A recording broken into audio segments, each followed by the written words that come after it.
Good afternoon, everybody. We're very fortunate at BT when we start to talk about the culture of open innovation because we have a number of assets and attributes in our business that allow us to really do this on behalf of both ourselves and our clients.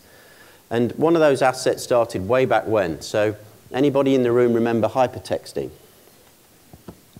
Well, fairly fundamental to the web.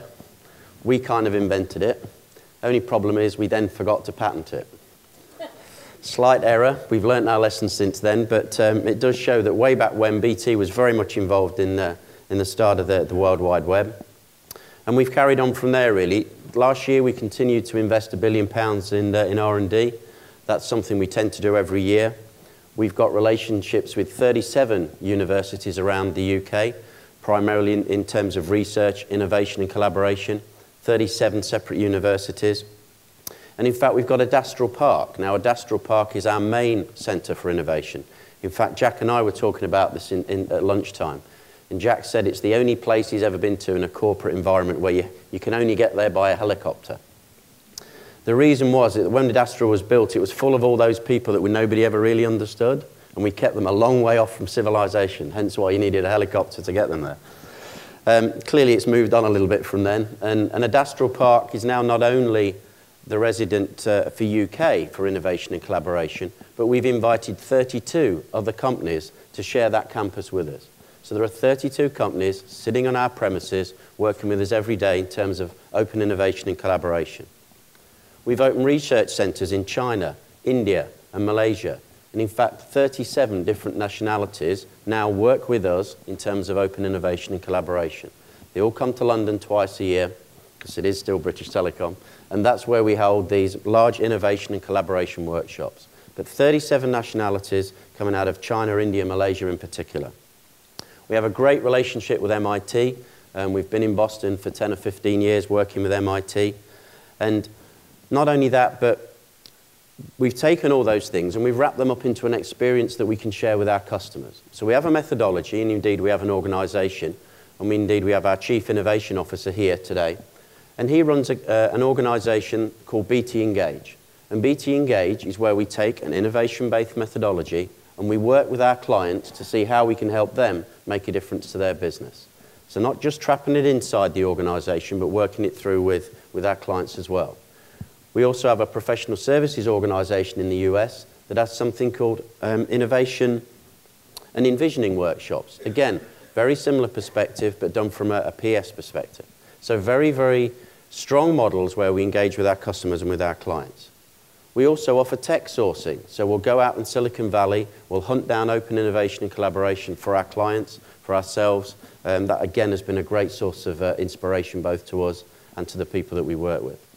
Lastly and not leastly, of course, in terms of our assets and attributes, we're a founder partner with XPRIZE.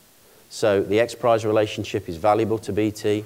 You can see by the number of customers that we've convinced to come to this event with us today that it's important to them as well. So thank you very much to XPRIZE. So that's really the assets and the attributes. And I think that's important because a lot of companies decide whatever their kind of flavour of the day is going to be. One day it might be operational excellence, then we shift to customer intimacy, then we're all about product leadership. Well, really, if you're going to do this kind of innovation, you've got to stick with it. You've got to be committed to it, and you've got to, in some instances, change structurally to allow it to happen. And that's a number of things that we've done. And one of those things that you need to do, of course, is to engage with those individuals inside your company. Now, Matt mentioned yesterday, for those of you that were here, that we offer a £30,000, that's sterling, an increasing number of dollars actually, day by day at the moment, but a £30,000 sterling prize for great ideas. Now, when that started out, it flew out the door, as you can imagine, because £30,000 is about the average salary of someone in BT in the UK. However, these things wither and die on the vine unless you refresh them. So it's great to have a good idea scheme, but you've got to keep it fresh. You've got to keep it real to a certain extent. So what we decided to do was attach it to something that was within popular culture, both in BT and indeed in the UK at that time. So we have a program called Dragon's Den. And I think you have that in the US. Now, Dragon's Den, for those of you that don't know what it is, it's a set of, you invite a number of people from inside the business to stand in front of a number of entrepreneurs, and they bid for money to fund a project. So we decided to do this inside BT. We picked 3 dragons, as they're called, generally kind of scary people from the management team. We avoided any chief financial officers for obvious reasons, because we were asking for money. And we had a vetting system, because that's important, and we got it down to six teams every time we ran a Dragon's Den.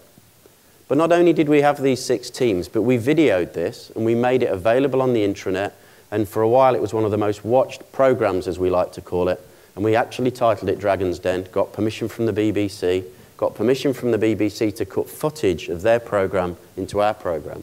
So again, it made it relevant, it made it part of the popular culture, and it was keeping innovation culture alive. Then what we did was we looked at the types of people that were coming up with those ideas. And guess what? They're the same types of people that kind of always come up with our ideas, and nobody under the age of 25 had submitted an idea, because they all thought it was a bit dull and a bit kind of, well, we'd expect BT to kind of do that.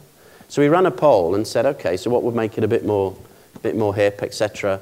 And they said, look, at the moment we are into Second Life. We're doing a lot of things in Second Life. We like doing it. I know a lot of people have moved on from there, but at the time when we did it, it was very, very interesting to that demographic. And that demographic clearly for us are going to be important in innovation going forward. So we then built Dragon's Den in Second Life. We created a whole environment where we filmed somebody live, and then we filmed them morphing into their avatar and literally walking into a castle and pitching their innovation idea in front of 3 dragons. And the ones that didn't make it kind of got a bit fried. And so this absolutely went down a storm. And what we did is we said, let's create this innovation, this Dragon's Den, around the whole Second Life concept. And off the back of that, we had 2 concepts that came to fruition. The first was working with the retailer Paul Smith. Paul Smith actually owns a gallery in Tokyo, nobody knew. And so what we did was we put that in Second Life for Paul Smith as the retailer, and we also got people to act as avatar dummies for some of his new designs. So that worked out quite well. And then lastly, before I close, we have a lot of teleworkers in the UK, and indeed abroad, and what was happening is they were losing that sense of community. It was great to work at home, and you could pick the kids up, and you could watch daytime TV, and all those good things that we pretend we don't do when we're at home. But in reality, they missed that sense of community. So we built a replica of a BT building in Second Life. You could book a meeting room, you could even go for lunch with people, you could even attend a concert that we put up after the working day had finished. So that was fantastic, and it worked very well for us, and again, it still exists today. So there are a few things that I think are important for us, really. You've got to have the assets and the attributes inside your business. If you don't have those assets and attributes, don't just say you're going to be an innovative company by just sticking it on a poster somewhere. Okay. Make the structural changes in your business. Secure the mindset of the people that you want to get it done, not by just saying we're going to run a big ideas scheme, but attach it to something that's a bit more fun, attach it to something that's a bit more current, and absolutely continue to bring life to it, because if you don't, it will wither on the vine and die. And on that, Dwayne, I think I've finished. Thank you.